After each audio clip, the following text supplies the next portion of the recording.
Hi, I'm Brad Fenson. I'm going to show you a quick way to do up your turkeys and keep them nice and neat and clean. Makes them easier to put them in the bag. First, we're going to keep our beard. And you can see that they've got a big growth of skin on the bottom end of it. You don't have to worry about being gentle. You grab those and give them a good pull, and that beard comes out and stays together just perfectly. So you don't have to cut away and have feathers that are loose. There's your beard. Now the best way to deal with these is to try to break the skin, but the skin is tough. Anyone that's ever done a turkey knows that. Get your knife in there and cut under the skin, but don't cut it far. Put your knife down. Put your fingers in. Why would you do that? Because if you cut it, everywhere you cut you release feathers. If you rip it, it'll actually rip between the feathers, and look at the meat. There's no feathers on it. So you want to always use your thumbs and your fingers to clean it and pull everything back.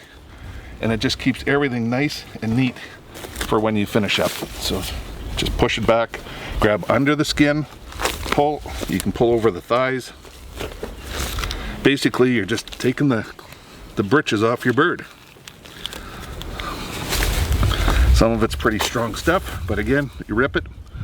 Very few feathers come out, which leaves you with a clean meat surface for dealing with this stuff.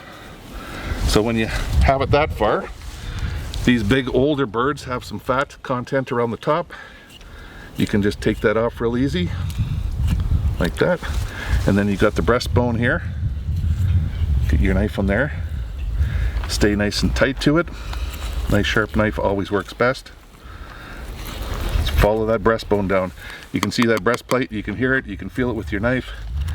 It's not a race. Take all the meat that you can. You can trim this up better afterwards. So come around the crop, you know, that's an important thing here. You can always pop that air sac if you want, but you might get food bits on there. So this is a nice fat bird. All that yellow fat has an incredible amount of flavor in it. So if you like flavor of wild game, don't always cut it off because it'll render out and cook. I'm just taking my time here. You can see again, I want to get all of this meat. These turkeys are delicious, and don't leave it on the carcass. We're going to work right down into the shoulder here. And there's your wing joint, and that's where we can take it off, right like that. There you can see the wing underneath it. Now,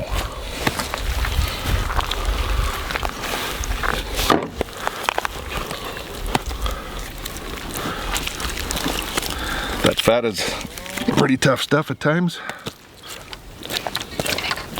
Come on, there we go. The reason I want to show it to you is 3 feathers, but look at that breast. Hardly any feathers on it whatsoever.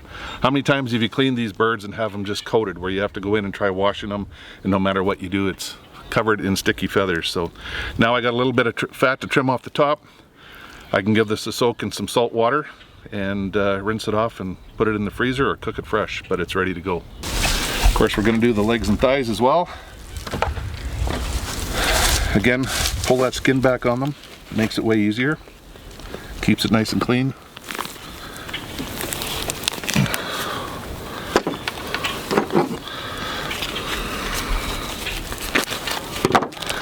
When you pop these, I like to expose the whole thing right to their back. You can see that whole leg and thigh.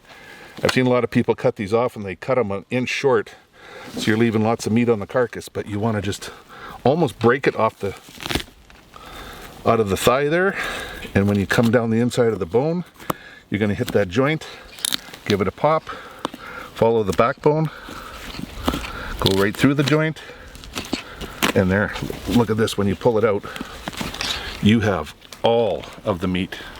There's your leg and your thigh. Very few feathers on it, simple to clean up, and wonderful to eat. So the quick and easy way to do your turkey. How to remove the breast meat, how to remove the legs and thighs. We're going to pull this off, cut it down, take it off again, keep it nice and clean.